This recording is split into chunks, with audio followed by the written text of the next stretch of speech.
Nyaya yekutanga yandinayo. Ndine mwanasikana pano, a very beautiful lady. She's 18 years old. Ane dambudziko raasangana naro muupenyu hwake. Thelma, wakadi yako? Taurisa kana hanzi chikona pyo. Ndiri right hangu kuri uri sei upenyu shamwari? Uri nani?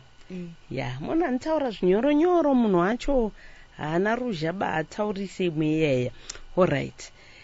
Thelma, ukazoona munhu atibata pano paTilder life ka. Panenge pane zviri kuitika muupenyu hwako. Idambudziko rei rawasangana muupenyu hwako? Ngatiudzewo nhoroondo yeupenyu hwako kuti zvakamira sei. Inini upenyu hwangu hwakamira so. Amai vangu vakaripwa nababa vavo vane 14 years. Saka pavakaripwa vakazondizvara vane 15 years. Vakandizvara vakandisiya muhospital. And gogo vangu amai vamai vangu vakabva vakomita suicide. Alright, mira uri kumhanya Thelma. Right. Uri kuti che amai vako vakabatwa chibharo nababa vakavabereka. Ndo pavakabva vabata pamiri pako. Okay. So pavakaenda kunokusununguka muchipatara vakabva vakusiya kuhospitari ko zvokutotiza. Kosekura vanova toti sekuru vanova ndo baba wako. Alright, ivo vakaita sei? Vakanoiswa mujeri kwe 15 years. Okay, alright. Saka pavakanoiswa mujeri ininiwo ndokuramba kwandakaitwa nehama dzekwababa. Alright. Amai vakakutiza vakakusiya muchipatara. Vakaenda kwavakaenda. Saka vakazo hama dzamai vako dzakazotsvakwa? Hakuna kana yandinoziva.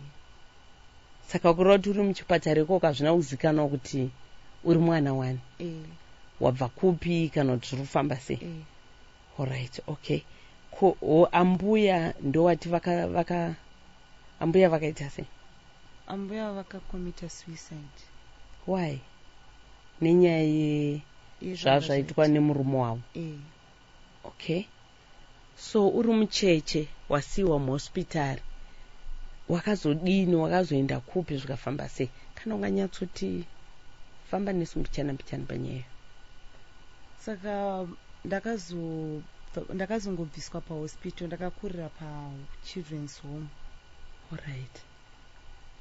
But unfortunately kana uri pachildren's home unochengetwa kusvika wasvika pa18 years. Saka pandakazobva pachildren's home ndandane 18 years. Pandakabva pachildren's home ndandisina kana hama kana yandinoziya kana anowandaiziya panze. Saka ndakatanga kurara mumapublic toilets. Pandakabva kuhome ndandisina kana hama yandinoziya. Saka ndakatanga kurara mumapublic toilets. Okay, also at 18 saka mune muchinzi muende kupi? Unenge wakutongonzi zvionere because unenge wakunzwa munhu mukuru. You are 18 now? Yes. Which means zvauri kutaura zvinhu zvaitika this year? Kuti wakubva kuhome wakutonzi makuru achifambai? Okay. Nhoroondo iyi yevabereki vako uri kutaura kuti uri mucheche wakaendeswa kuhome, wakazoiudzwa nani nyaya yese iyi kuti this is what happened ndosaka uri kuno kuchildren's home? Ndakaiudzwa naambuya vaishanda pachildren's home. Vaikuchengetai? Ndo vakanonditora kuhospital. Saka vaiziva here vabereki vako? Vakaziva sei nyaya dzese dzekuzviuraya kwambuya vako, kusungwa kwasekuru vanova ndo baba vako? Ivo ambuya vacho sekutaura kwavanoita vanoti vakambogara namai vangu. Saka vakagara namai vako vasati vakuzvara kana kuti after vakuzvara? Ndo pandisingaziva, havana havo kundudza zvizere. Vakangondudza kuti takagara namai vako. Okay. Saka mai vako ivo vakazodini? tanzwa sekuru vakaenda kujere, ambuya wakazviuraya. Ko ivo amai vako vakanogara kumbari Matapi kunenge kune zvitina chena kuyakuya, saka vakazongofa nechirwere.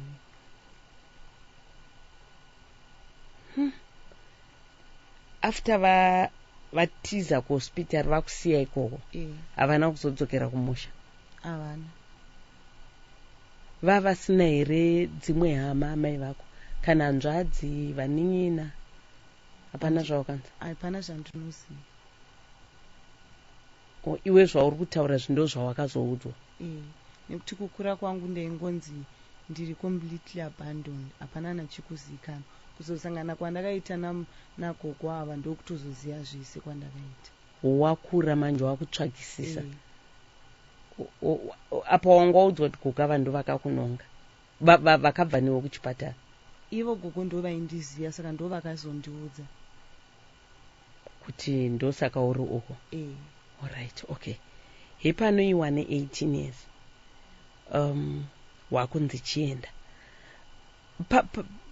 Pawanguru uri iko kuhomuko, hapana kana vamwana vari kunze vawakambokwanisa kuziva kana kushamwaridzana navo kana kuita sei? Hapana. Alright. So uri kuti chi wabva uku une mabhegi nembatya, kwakudini? Ndakabva ndangoenda papublic toilet, mubva ndatanga ndapinda imomo. Semunhu wechisikana ndaitongotya kuti ndakarara panze ndinogonosangana nezvimwe zvinhu. Wakagarako for how long? Ndakatombogara kwemauye akawanda, kwemamani, asi ndakatombogara. Saka wakazodini?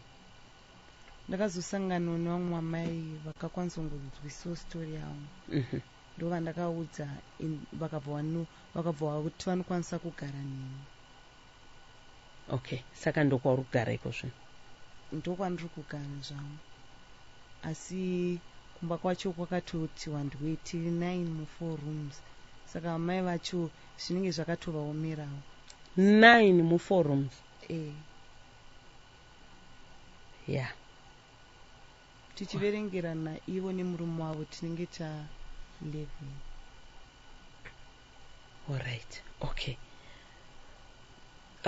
So uri kuhome uko, chikoro wakafamba kusvika papi? Ndakaenda kuchikoro kusvika form 4. Form 4 yacho ndakabva ndafoira nemad. Wakabuda nemad? Alright, okay. Saka uri kutarisira kuita chii muupenyu hwako? Ndingoti pamwe dei ndakawanawo mukana ndokwanisa hangu kudzokera kuchikoro ndoshingira kubva pamad iwayo, at least ndakaona kana masi ndikakwanisa kana A, sitoda ma-A. Right, kana ma-A. Ndakakwanisa kupasa, ndoita course ye-tourism and hospitality. Okay, course ye-tourism and hospitality. Why tourism and hospitality? Housekeeping ndo zvandinofarira, like zvekuspreada mabeds. Ndakaona wakazviona kupi? Pandanga ndiri kuchikoro ndozvinhu zvandaifarira, ndaitomeka sure kuti bed rangu ndakunda vamwe vese kuwaridza chichi, saka ndakaona ndofila like chipo kana kuti kozi ndofarira zvekudekoreta mabeds. Okay, so that's the reason why you want to do course yauri kutaura. Alright, okay. Right. So iko zvino rutaura kuti ugere kwaugere ikoko, unoitei, unoswera uchiitei, zvinofamba sei? Ndinongoti ndakamuka ndikaonawo kamari kana $2 yekuenda ndokwanisa kungonohodha tumaputi tumandiri ndofamba ndichinotengesa. Right, kana watengesa kwakudi mari yacho ndiyo yandozoshandisa kutenga mapedzi, mapensi nehembe dzangu, kozi amai vandogara navo havazokwanisi kuzviafoda zvese izvozvo, ende nemawandira mune makaita. Alright, okay. Right, bakwethu indaba ke esilayo ke lapha ngekantombazana khathesule 18 years. Uthi yena ukuzalwa kwakhe umama wakhe wabanjwa umkhulu wakhe, wabanjwa ke iganyavu, ethi ke ebanjiwe yikho ke ukuzalwa kwakhe. Kodwa ke ukhulu wathe botshwa, ugogo wasala ke enatha ipoison esifa. Umama ke wahamba wayamzala ke esibhedlela, emzale ke esibhedlela wabaleka wamchiya. So umntwana lo yikho lapha athathwa khona esibhedlela wahanjiswa ke besingathi wakhulela home lapho ke okugcinwa ke intandane. Kodwa ke uthi uthe sefikise iminyaka engu-18 lonyaka kwasokuthiwa hayi abantu ke ababesebeleminyaka engu-18 abasakwanisi ke ukuthi bagcineke, ngcono azibonele kho lapha aphuma khona engelanga ngitsho lo muntu amaziyo le ndawo ke lapha ayaziyo. Yikho lapha ahamba khona esiyahlala ke kwezinye ke indawo ezingahlaliseki ke kakuhle. So ugcine ke esethathwa ngomunye umama owambona elala ke esambuzini, nguye wamthatha wamgcina, yikho lapha ke akhona ke okwamanje. So ebuya lapha udinga ke usizo ukuthi nxa kukhona abangamphathisa ikakhulu indaba yesikolo. Wabhala ke iform 4 yakhe waphuma labo D, kodwa ke uthi engathola ke elinye ithuba lokuthi abhale uzakwanisa ke ukuthi abhale, akwanise ke ukuyenza ke ikhosi ayifunayo. Uthi uthanda ke ukuyenza ikhosi tourism and hospitality. Uthi kwa angaba ke ekufuna ukuthi ke ayenze. Sikhuluma ngentombazana eleminyaka engu-18. Mbona ke abanye bengathi ke enxa kulanto enjalo ngamanga lokunye ke okunjalo. Thina nxa sesisenza ke indaba siyaqala siyitekisise, sibone ke ukuthi ke ngempela lapha athi uhlala khona yikho lapha khona yini. Ngempela ngahamba ngayabona lapha ahlala khona, sabona ke ukuthi ke kudingakala ke usizo. Alright, sakakana uri wega, right? Uri kutaura iwewe kuti wakanzwa kuti ndo kuzvarwa kwawakaita, amai vako vakasvika pakushaika, vachingofamba mumigwagwa, sekuru vanova ndo baba vako vakasungwa vakaenda kujere, ambuya kwakumwawo poison. Saka kwawakanogara uku kwamunogara kunenge kuchigara vamwana vane masituations akasiyana senherera, hapana bhondi rekanoti vamwe kuti munopedzisira makuito kunge hama nehama vaungati maybe muupenyu hwako idzi ndo hama dzako vanenge vari close kwauri? Handisati hangundaita bhondi. Aiwa, pamakore esa wagara kuhome, so obvious vamwe wanawo vari muhome imomo. Kureva kuhome? Ndikureva kuhome. Vana vanenge vezera vangu. Nokuti unenge wakutomutora kunge munin'ina kana mukoma. Alright, saka even iko zvino munenge muchikwanisa kucommunicata here, kuonana here, muchiona kuti upenyu uhu hwakamira sei? Tongokwanisa ngocommunicata chetu, kuonana hatikwanisi. Alright, okay. So besides kudzokera kuchikoro, chii chauri kushuwira muupenyu hwako chaunoti inini mulife yangu I think ndikadai zvinoita zvakanaka? Inini at least pamwe ndikawana accommodation yakakwana, like zvangofanana pamba pandiri kugara. Handizive kuti vachandichengeta kusvika rini. Pamwe vanogona kungoitawo zvandakangoitwa kuhoma, handizive kuti vangadaro. Havangadaro havo, but handizive. Okay. Saka handichingodawo kuti at least ndakawanawo kana family yekuti ndonichizoti apa ndo pandiri kudhipenda napo, kana kuti pamba pekuti ndinyatsozoti kuti handichisina kana stress yekuti pisikandichaita sei after this. At least you need like a home, a family. Alright. At least ndakawanawo kana kabasa kekuti ndokwanisa kuzvishandira ndichizvionera zviri nani, pane ngoti ndagara panhu ndisingazive kwandiri kuenda kana kuti zvichafamba sei. Okay, so basically right now upenyu hwako kungomuka, unotengesa maputa ako, unotengesa mhandire dzako. Kana wawana kamari, mari yacho yauri kuwana unenge uchitenga chi? Uri kuzvitengera chi? Unoishandisa chi? Ndoyanda kuzoshandisa kutenga mapedzi, mapenzi, nehembe chete. Alright, totowazowana basa raowanawo mari inenge rinani, unenge uchitarisira kuzoshandisa chii? ndinda kuda kuzostata kana kuti kabhizinesi kangu kekuti ndenda kuziva kuti takatangira apa izvi ndinhu zvaazvangu izvi zvekuti ndichinatsoziva kuti okay, kuti ungoita zvinhu zvaunoti izvi ndezvangu. Alright, okay, alright. Saka sekurava hauna kana kuzonzwa kana alright, ko zita raiti kana senemi yana sekuru nana mbuya nezita kana raamai, maybe unogona kuziva zita kana senemi yamai? ndina chandakanzwa. Heish, kana nothing, kana kumusha zvako hapana akaziva kuti kumusha ndekupi? Yeah. Okay, how does this make you feel?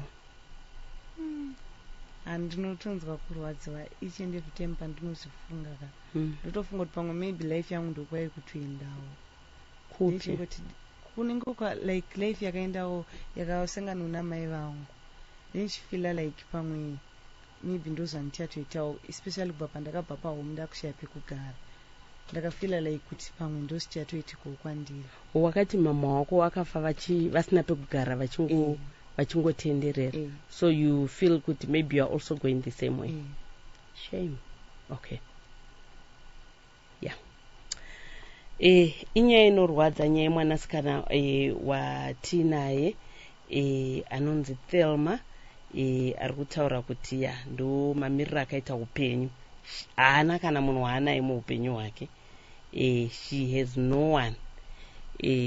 Uyezve the moment pana amama vakamupawo pekugara sekutaura kwaaita kuti pamba ipapo it's a 4-roomed house, vari kugara vari 11, pachiinclude amai nababa nevana vavo nevamwewo vana vehama vavanawo pamba ipapo, but vakatongodzwawo tsitsi vakati kuzvinotodini, regai tingobatsira mwana. Saka ndo mamiriro akaita upenyu hwaThelma. Right. Anzi pane mumwe ari kutaura apa kuti ko pakaendwa kuchipatara, hakuna kutiraya kuendwa kuchipatara kwawakazvarirwa kuti vaone madetails amai vako, kuti zita ravo ikokoko nekuti gore rawakazvara zvazvakamira sei? Kuchipatara kwandakazvarirwa handinonyatsokuudzwa ini kuti ndekupi, nekuti mai vangu vari kungonzi pavakandizvara vakabva vatotiza, saka kuti nditi vakasiya mamwe madetails handiziyawo, because munhu paanoenda kunozvara anonyorwa madetails ake kuti ndiani.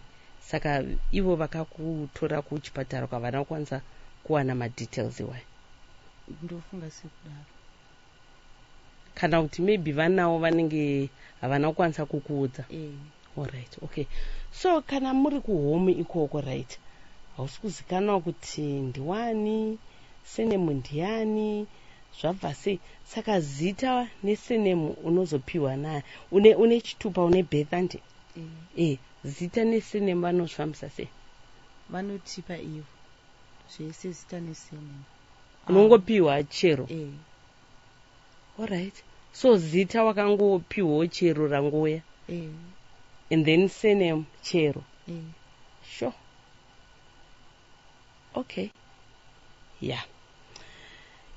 Vedwe, ndo part 1 yenyaya dzatinadzo pano, yemwana watina anonzi Thelma. She's 18 years old. She's just appealing for help, uye achidawo anzi chandingangodo just a family pamwe chete nerudo, kungodiwa chete paanoti apa ndopamba. So what I'm going to do, toziva ndikutoona vamwe vanouyo nepfungwa dzimwe dzinenge dzisina kumira zvakanaka, vari kuda kubatsira Thelma. Ndokumbiriwo muzonibata inini pa 0771 322 500, right? Ndo namba dzamuchanibata ipapo, tozoona toscreena toona vari genuine, then tozokubatsirai kuconnectai naThelma 0771 322 500. Saka ndo namba dzamuchaita sei dzamuchakwanisa kundibata idzodzo. Saka sekuru ava vakaenda kujera hautombozoti chii chakazoitika? Handitomboziva. Nokuti vazive kuti ndiani hautomboziva? Handizivi.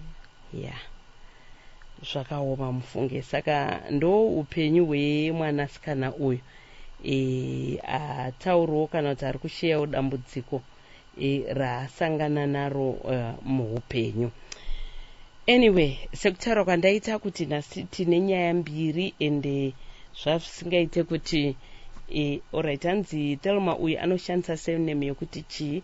Seneme yaanayo anayo seneme ari kushandisa, but at the moment hazvisi kuita kuti ndiite sei ndikwanise kukuudzai anditika.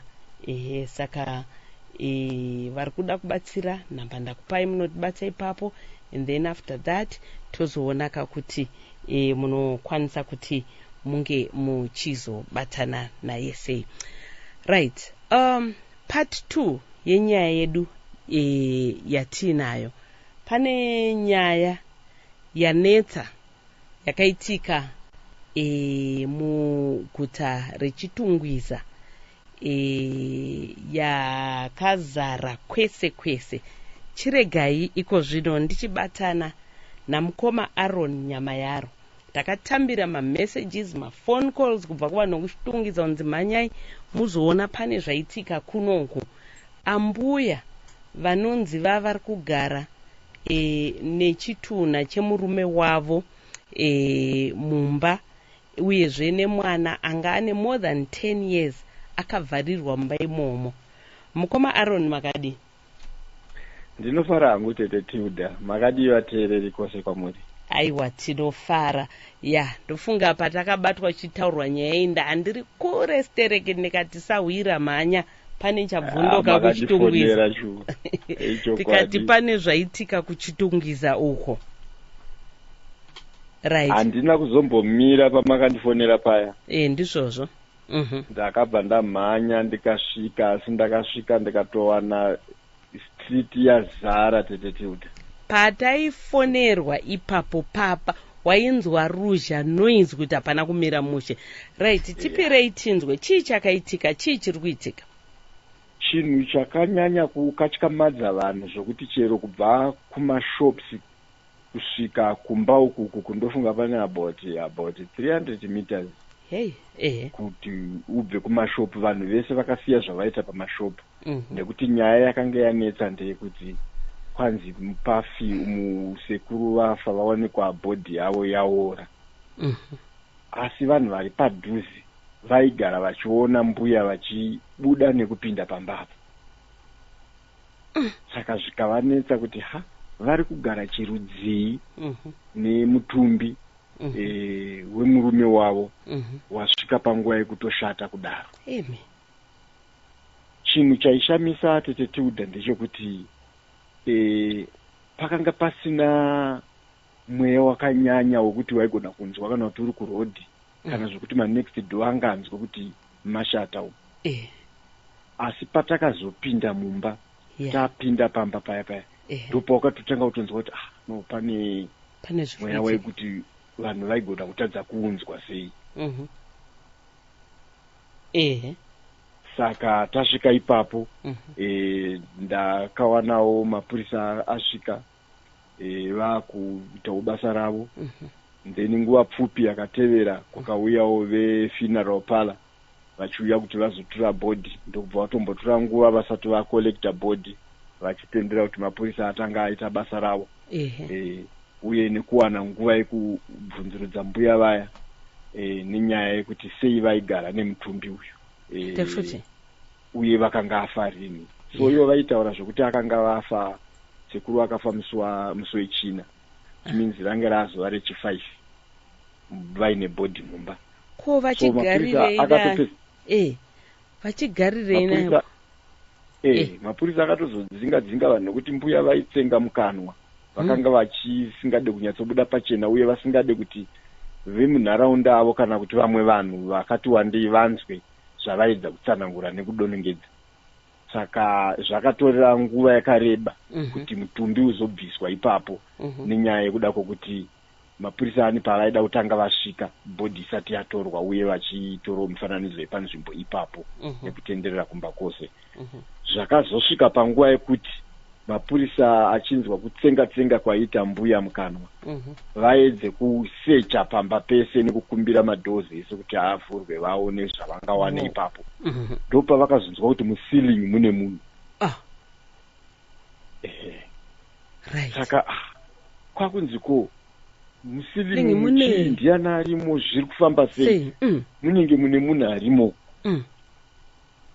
Woedza kuda kutaudza munhu weye munhu haatauri ambuya.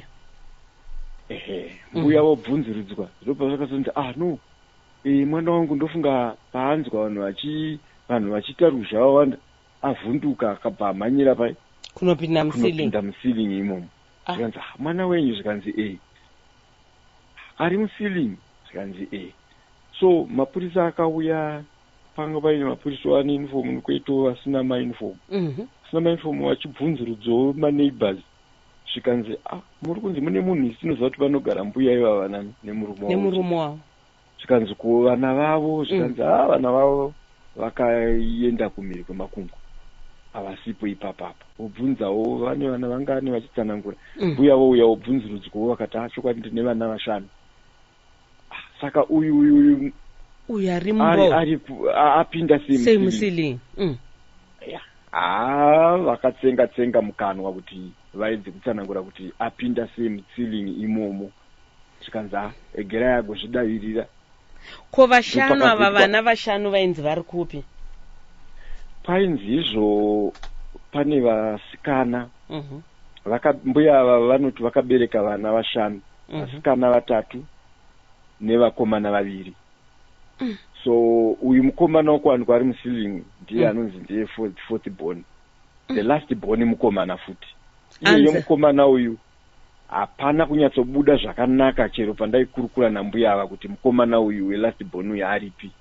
Havana kutaura. Asi chavakagona kunditsanangurira ndechekuti kune vasikana vari kumhiri kwemakungwa, vachiti umwe wachona unorwara ane ziburi riri pamusana pakapa.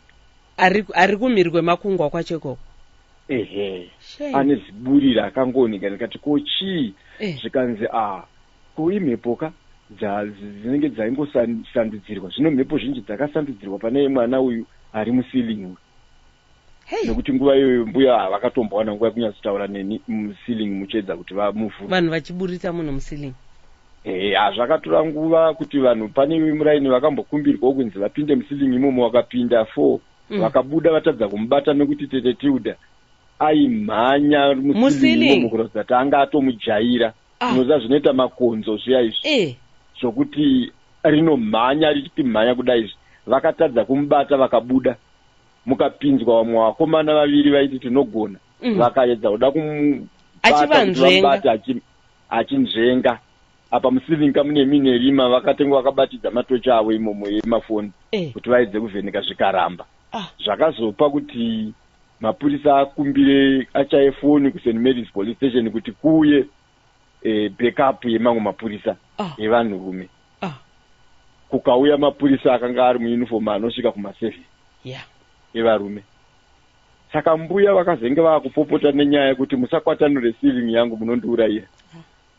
Pambopindwa pachinzi pada kuiswa ladha rekuti risvike pasilingi paya zvenzi ladha renyu rinopwanya matiles angu nekuti mumba mavo makanaka. Tete Tilder makanaka, mune matiles akanaka zvikuru, payadhi pese pakaiswa silabu, imba yakavakwa zvakanaka ine marooms anenge anosvika kuma10 kana ndisina kutadza kunyatsoverenga zvangu ipapo.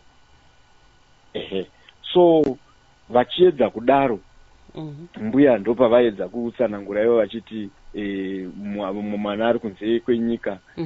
Ndakazochata 2005. Sekuru vakazenge vaenda pauche vaita paralyzed 1992. Then 2010 ndopa vakazenge vaita wese vasagone kana kuti vanozvibatsira. Saka zvikuratidza kuti kubva 2010 sekuru vanga pakurwara kwakanyanyisa sematauriro avo. Saka kureva sekuru vane 12 years vachirwara. ichokwadi. Ko uyu mukomana uyu wokugara musilingi vaiti chine zvake? Avaida kunyanya kubuda pachena pamusoro pezvemukomana uyu. Ndichivabvunza ndikati saka anodyei? Zvikanzi anodya. Ndikati ndimunotomubikira motomupa chikafu, zvikanzi pamwe pacho ndindinomubikira, pamwe pacho anotobika wega. Ndikati saka mukutaura kuti anobuda musilingi otopinda mumba, zvikanzi ndiye akatopukanya redhiyo yangu iri papapo neTV yangu iri papapo musilingi imo maanogara, akakwachanura nhingi igiza harichatoshandi, rakakwatanurwa ipapo giza achitotsanangura nenyaya yekuti nenyaya yake yekugara musilingi. Haarwari here mukomana uyu semaonero ako? Azobuda Tete Tilder anoratidza kuti kana kuti kauzere tsike kuti munhu airamba achigara ari munhu mune chirima here, nekuti takaona nzara, makaona mafoto mavhidhiyo aya takatora anoratidza kuti utsvuku hwake ndehwokuti munhu anga achigara ari mune rima musina zuva ranga richipindamo. Ndebvu dzakura idzi dzinongori netsvina yakadaro nevhudziwo rakangodaro nenzara dzakangokura. Saka ndaedza kutora vhidhiyo inoda kuonesa nenzara dzake kureba kwadzakaita. So zvakakatyamadza vanhu vakawanda kuti munhu takapedzisira kumuona 14 years ago achinzi akaenda kuUK. Apa vanhu vari kuti munhu ari kuUK? Vanhu vakashatirwa Tete Tilder zvekuti mbuya vakatokumbira kuti nokiyai gedhe nekuti vagara pamba pavanzi havatendere munhu kuti apinde ipopo, havaitomboda kuti vanhu vapinde ipapo. Ko vakapati chero taurai. Chero ipapo vaibvunzurudza kuti uyu ndiani, uyu mumwe mupurisa here, uyu ndiani, vaida kunyatsoziva kuti ndiani. Pavakazozva kuti ndani si mupurisa, ndiri mutori wenhau, ndataura ndiri mutori wezvikanzi uyu ngaabude. Ndokutozovanyengetedza kuti nhai mbuya, zvino zvamava kunditi ndibude panze pegedhi, saka ndochinonyora zvandoudzwa nevanhu vari kurodhi here kana kuti mundiudze chokwadi chezvakaitika. Zvikanzi kubva kana zvakadaro gara. Zvakadaro gara. Alright. Ko sekuru vava nemazuva vakafa ava, chitunha chavo chachiri pai mumba umu? Ipapo Tete Tilder handingadi kuti ndinyepe, nekuti nguva yakazotorwa chibhodhi kubva mumba nemapurisa nevepala. Inini ndakange ndichikurukura nambuya ava, ndakatozoona vakubudiswa. Saka handida kuziva kuti bhodhi yakabudiswa mubedroom here kana kuti mumba ipi yacho. Ipapo handina kuziva kuti bhodhi yanga iri pai, yakagadzikwa pai, iri pai chaipo.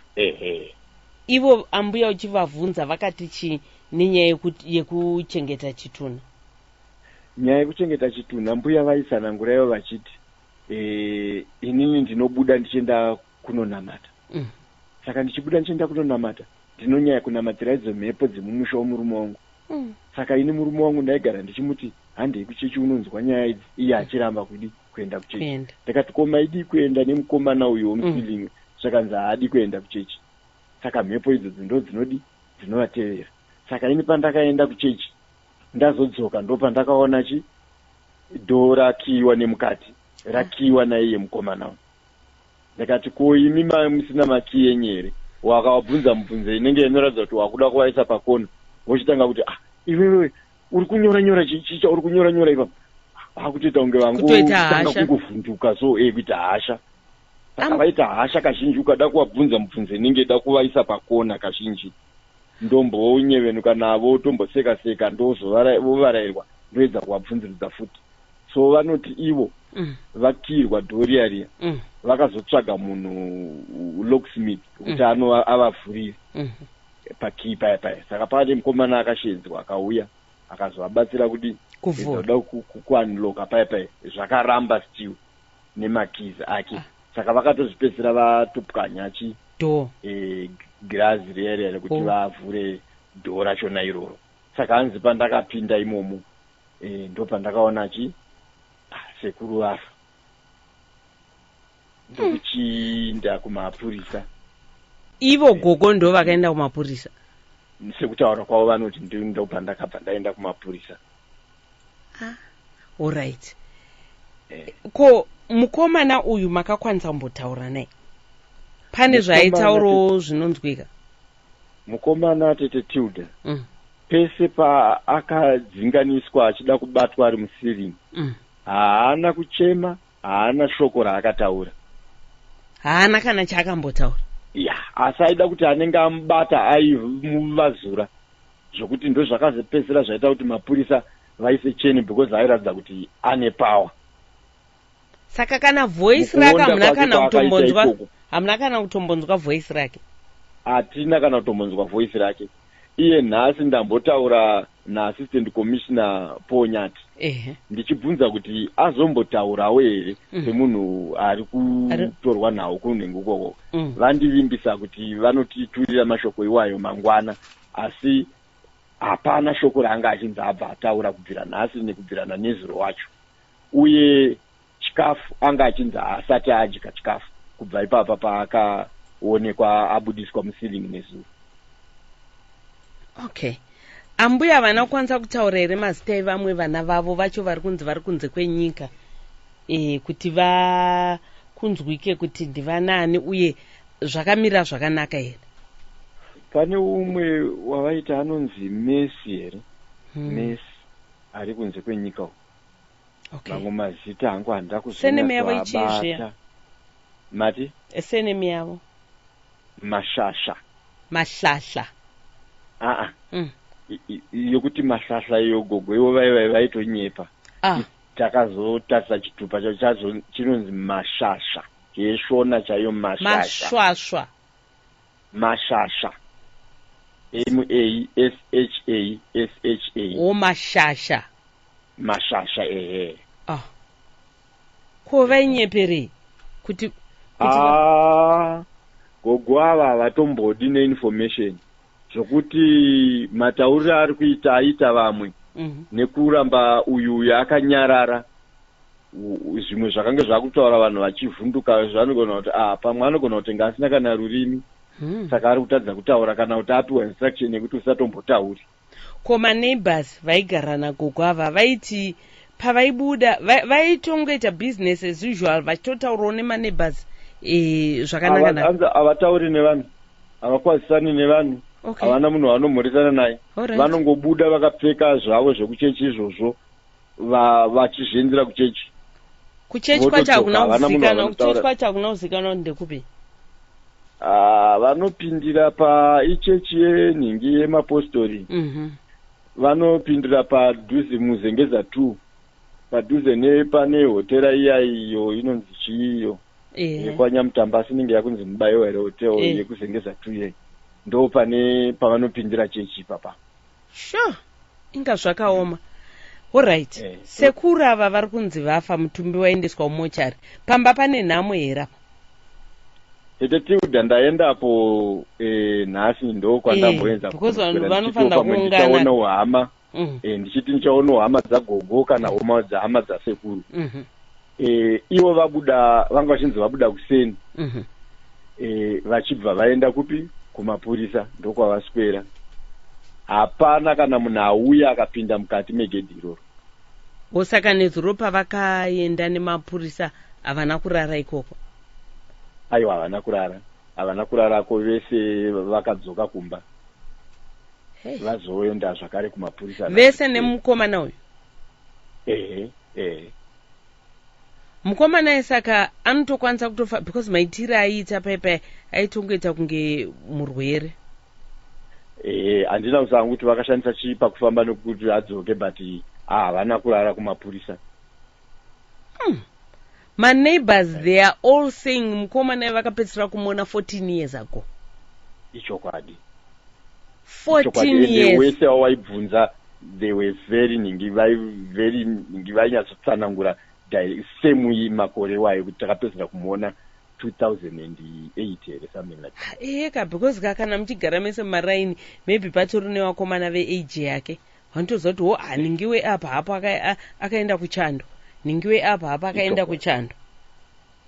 Ndatotaura nemumwe anga achiti akakura naye waaitamba nayewo achitsanangura kuti no, this guy was hanzi munhu angagara ari munhu akanyarara, asi akanga ari munhu akasimba pachimiro chake, ari munaku, ende unaku hwacho nanhasi unohuona semunhu akuumuka ake nekugara munzvimbo yakamanikidzika kudaro semunhu ari muchitorongo unozoona kuti kuina tiri kuti paumbo hwake ari kuratidza kutaura zvinhu zvaanoziva.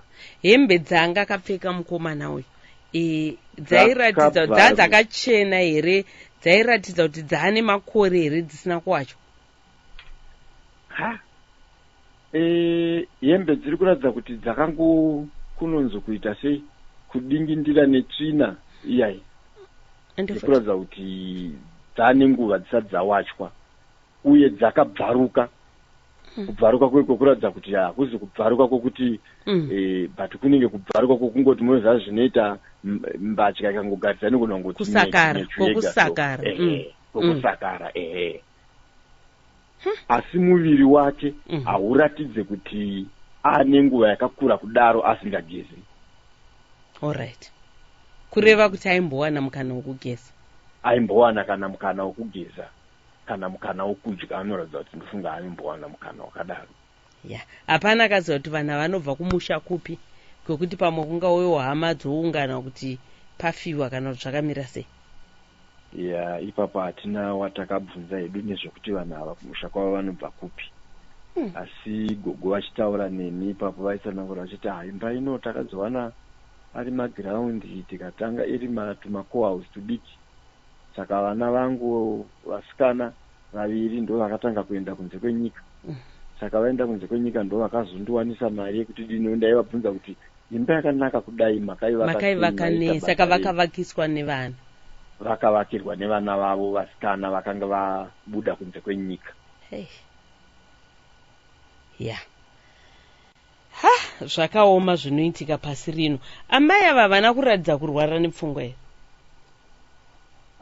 Vanotaridza kudaro Tete Tilder, nekuti sezvandiri kutaura kuti waiti uchitaura navo vaigona kungoita kaunti semunhu uya asvikirwa woita hasha dzakanyanya, asi mazomira kaunti wamba wapa nguva votorova chikweyo chokutokanganwa kuti mutumbi wemwana wemurume wavo uri mumba, wotokanganwa kuti vafirwa.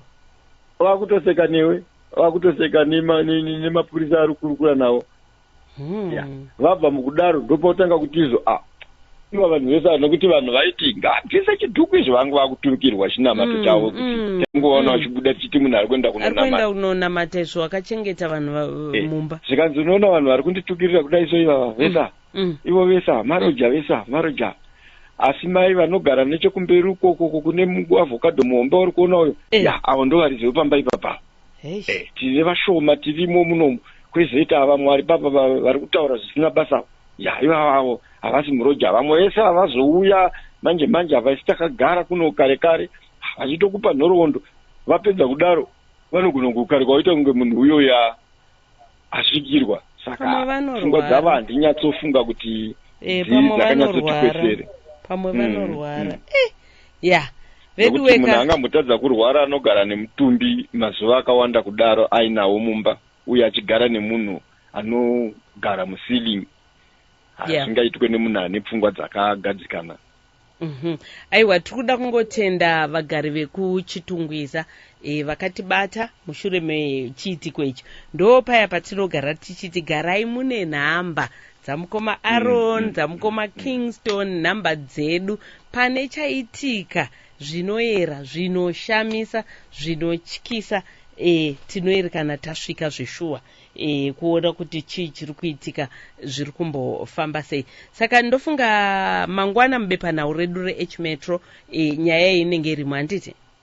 Tinayo zvakare nyaya iyoyi Tete Tilder mubepa redu remangwana, tichinzwa kumutauri wemapurisa kuti pamainvestigations ari kuitwa zvakamira sei.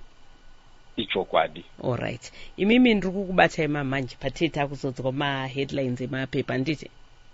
Ichokwadi. Alright, aiwa, tatenda mukoma Aaron nyama yaro nekumhanya kwamakaita mukanotikavhirawo story yekuchitungwiza kunoona kuti chiri kuitika. Ona technology ka tiri kuona vanhu vatokwanisa kutsvaga mwana wamai ava wamataura anonzi Messi kuti ari kupi, anoita nezvechii, nekuti zvinofamba sei. Anditika.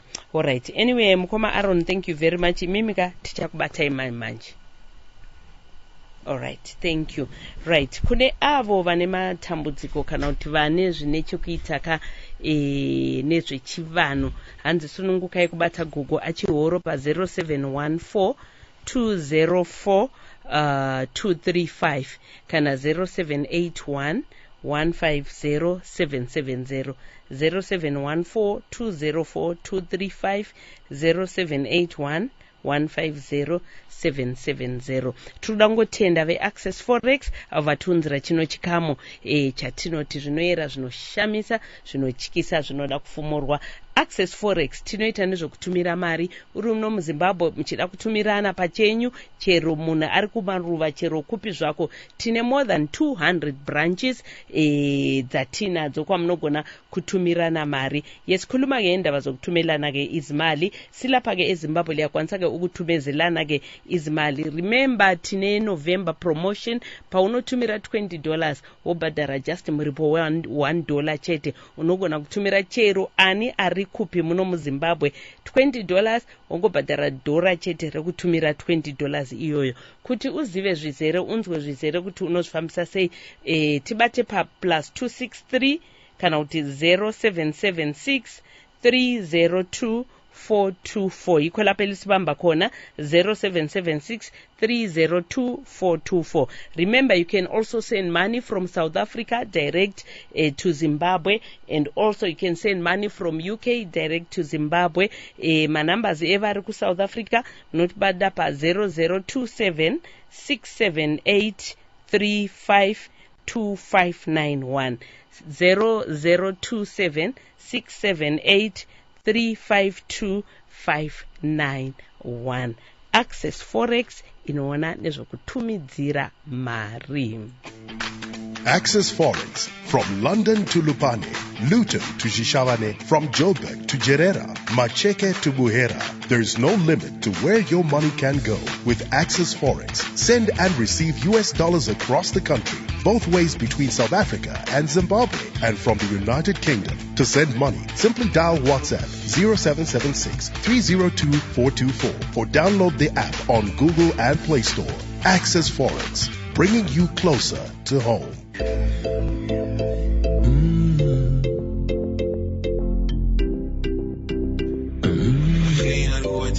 Pakutumira kana kutumirwa begi London simne jobegi ndotemba Access Forex. Access Forex, bringing you closer to home.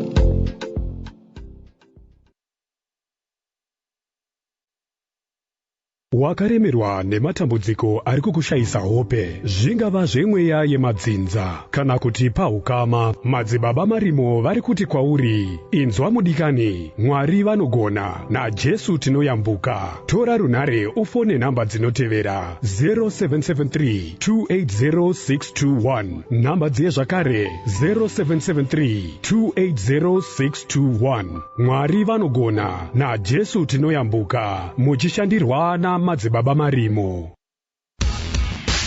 Tune in every Tuesday night from 9 p.m. till midnight for Tilder live on Star FM. Amonika pane dzino nguva kubva ku Church of Christ Life International. Nasi unoyu tina Pastor Shava. Makadiho muno wa Mwari. Ndinofara Tete Tilder, makadi enyu. Aiwa tiri right kuri seko kwa mabva. Aiwa kwatabva Mwari vari kutitungamirira zvakanyanyisa. Anditika tuona matunziro vaenzi nasi. Yes, tauya na Sister Moshlin. Anditika Sister Moshlin, long time. A long time Tete Tilder makadi. Tiri right ari seko mabasa amwari. Aiwa mabasa amwari ari right. Anditika. Nice one. Right. Zvakamira sei pa Church of Christ Life International? Tete Tilder azvina kumira mushe. Nhasi ndauya nenyaya, handisi kuda vanhu vane zvakavanakira, but ndikuda vanhu vane vanoti havana zvakavanakira. Ndakati ndichiverenga shoko raMwari pana 2 Kings chapter 5. I came across a story of a lady. I explained kuna Naman. Naman angari mukuru wehondo yeSyria. Mushure mekunge aita maperembudzi. Pane paanotsanangurira Naman kuti kwedu zvinopera zvemaperembudzi. Pane murume muprofita ari kushandiswa naMwari anonzi Elisha. Kuda wakwira wakakwira wadzika uri kundinzwa iko zvino une problem yauinayo. I'm saying kwedu kuchurch of Christ Life International zvinopera. Ngavauye vaone munhu waMwari Apostle Sunday who is known as the witch killer. Kune vari kutaura kuti zvinhu hazvisi kufamba munhu waMwari, takwira tanamata hazvisi kuita. But I'm saying let them come and meet the witch killer. Tete Tilder tine a big service yatinayo musi wa4 December. It is called breaking the altar service. Ichange nyaya yekuti apostle vachange vachidhila nema-altars. Tikaverenga bhaibheri zvakanaka tine nyaya yatinonzwa nyaya yaElijah. Pane Elijah paanomiswa nema-Baal prophets. Then ma-Baal prophets obva asumudza ma-altars avo. Dzimwe dzenguva pane mumwe munhu anogona kunge akasumudzirwa altar mukati meupenyu hwake. Tikaverenga shoko rinotaura kuti hanzi madzibaba edu akadya muzambiringa, but isu vana tisi takunzwa ugugu. Maybe kune mumwe munhu ari kufamba akanokorwa tsoka ende hapana progress mukati meupenyu hwake. Kuna akasungirwa zita rake pamucheka. Tiri kuti come musi wa4 December pa breaking the altar service. Apostle Sunday is saying everything is now ready. Vari kundinzwa in Australia, in South Africa, in wherever they are, Qatar, Dubai, I'm saying I'm inviting them to come and witness the power of God. Pasina kana mashowers, men of God vachange vachishandira mumwe nemumwe achaya nedambudziko rake. Hazvina basa kuti dambudziko rako rakakura sei oro rane nguva oro rakumba sei, but tiri kuti musi wa4 December at breaking the platter, the man of God is saying come, everything is now ready and power will be available for them. Right. Apa paburi kuti kama muri kuti vanhu vauye kupi kuvanofamba sei? Right, kana vanhu vachida kuuya ku Church of Christ Life International tinowanikwa ku Highfield opposite Zororo Center ground behind Kudzanai Primary School. Tinowanikwa every Sunday kubva na10 kusvika na3. Then pama midweek kune vane zvinonetsa zvinotambudzika tine ma one on one atinenge tichiita kubva na10 kusvika na2. Vanenge vachida kuona munhu waMwari vanobva nzvimbo dzakasiyana siyana, uri kubva mutown unongokwira machipisa mapranga wodzikira pamapranga panonzi pamashwede pane safe station Yohana, wongotida kuenda pane Kudzanai Primary School, wangosvika ipapo kangobvunza ipapo unotorasika wasvika. Okay, all right. So vari kuda kuzokubatai pamafoni munokwanisa here vari kure vanenge vachiita zvokuita sei? Tete Tilder tinobatika pa 0774 066 971 0774 066 971 ne 0773 582 682 0773 582 682 ne 0775 630 960. All right, okay. Right. Uyezve tinobatika pamafacebook page rakanzi Witch Killer AOS nerakanzi Church of Christ Life International. Unokwanisa kutibata ipapo. All right. Okay, kune vari kure patikuita maservices mazuvana nenyaya yetechnology, vanhu vanokwanisa here kuwacha maservices aya? Yes, every Sunday tinenge tichiscreena live pa page inenge rakanzi also Sunday. Mukatibata ipapo tinenge tiri live every Sunday. Okay, rakanzi Oswell Sunday. Yes. Sunday SANDE handiti. Yes. All right. Aiwa tinotenda shoko renyu rekupedzisira. Shoko rangu rekupedzisira Tete Tilder muranda waMwari Apostle Sunday vanogara vachitaura kuti hakuna chinhu kana kuti life yatiri kurarama nhasi isina kumbobvira yakaitika muBhaibheri. Takaverenga Genesis 49. Pane mukomana aripo anotukwa nababa wake nyakubereka anonzi Reuben. Akanzi Reuben, upenyu hwako uchabvunda setsanga, huna chauchaita. Akatukwa akawana kesi kubva kuna baba wake nyakubereka. Asi panouya Mozisi muranda waMwari pana Deuteronomy 33 verse number 6. Reuben anonzi Reuben wakatukwa zvako asi ndinotirarama. Kureva kuti life yatiri kurarama nhasi uno tine vanhu vari kurarama vari pasi pemacases. Tine vanhu vari kurarama vane zvinhu zvinovatera zvinovanetsa. Ndo kungoda muranda waMwari Apostle Sunday the witch killer kuti vangorivhesa macases iyayo chete. Uyezve hatisi kugumira ipapo Tete. Kune vamwe vanhu vanoti inini zvese ndiri right, handachi kundinetsa, handachi kunditambudza, but ari kungoleka salvation chete. Tiripo zvekare kugamuchidza Jesu, kuti munhu anofanira kugamuchira Jesu saishe samuponesi weupenyu hwake. Aiwa tinotenda Pastor Shava pamwechete kana Sister Moshlin. Namba dzavo zvekare 0774 066 971 kana kuti 0773 582 682. Tinotenda maitaini. Thank you. The views expressed in the program that just aired do not reflect those of Star FM nor the Zim Papers Group. Listeners are advised to exercise discretion. Thank you for tuning into the Word on Radio. Star FM, sounding good all the time. Right, tichienderera mberi nacho chirongwa chedu tisati tasvika kapanguva yekuti tichinzwa chirongwa behind bars. Tichabatana nevakomana vemapepa Aaron nyama yaro anodzoka zvekare tichinzwawo dzimwe dzenyaya dzirimo mubepanhau redu reH Metro mangwana. Mukoma Aaron pachipamwe. Pamweni Tete Tilder, pamweni vateereri mose veStar FM kwamuri mose. Right. Dzimwe dzenyaya dzatinadzo mubepa redu remangwana, mashoko mamwe ataurwa naSewiki newechivayo, vachiratidza kuzvirumbidza. Zvizhinji tinazvo munyaya yedu yemangwana. Kozoita imwe nyaya ndeye mudzimai aimbova manager wemaWarriors ainzi Charles Jairo kana kuti Maflipa. Tine nyaya yemudzimai wake mubepa redu remangwana, uyo ari kuratidza kushungurudzwa kunzvimbo yepamba paakasiyiwa nemurume wake. Kozoita imwe nyaya tinayo Tete Tilder ndemumwe muprofita akazvambaradzwa zvikuru neumwe murume mushure mekunge avanyepera panyaya yechiprofiti chine chekuita nezvemhuri yavo. Saka tine mafotos nemavidhiyo ekuzvambaradzwa kwomuprofita uyu. Saka imwe yenyaya dzatinadzo mangwana zvakare. Vanhu ngavasadaroma kwakutorowa kwazvo. Pakaipa. Then kozoitawo nyaya iyoyi yekuchitumbisa tinayo zvakare zvizere. Pane zvatabudisa zvatawana nhasi nemashoko akaturwa nemapurisa uye nezvanga zvichitaurwawo nevavatidzani nevamwe vanhuwo zvakare vanoziva vanavo. Tinazvo zvizere mubepa redu remangwana, saka rakagukuchira zvikuru. Aiwa, tinotenda. Mukoma Aaron vanobatika panhamba dzipi uye nguva dzipi? Regai nditange nekutenda kune vari kukurumidza kutizivisa zviri kuitika munzvimbo dzavagere, ndichiti ngavasununguke kuti bata chero nguva zvadzo pa0773 928 026. Regai ndidzokorore 0773 928 026. Chero nguva zvadzo Tete Tilder tinobatika tichimhanya tichisvika zvichiri kupisa. Anditika.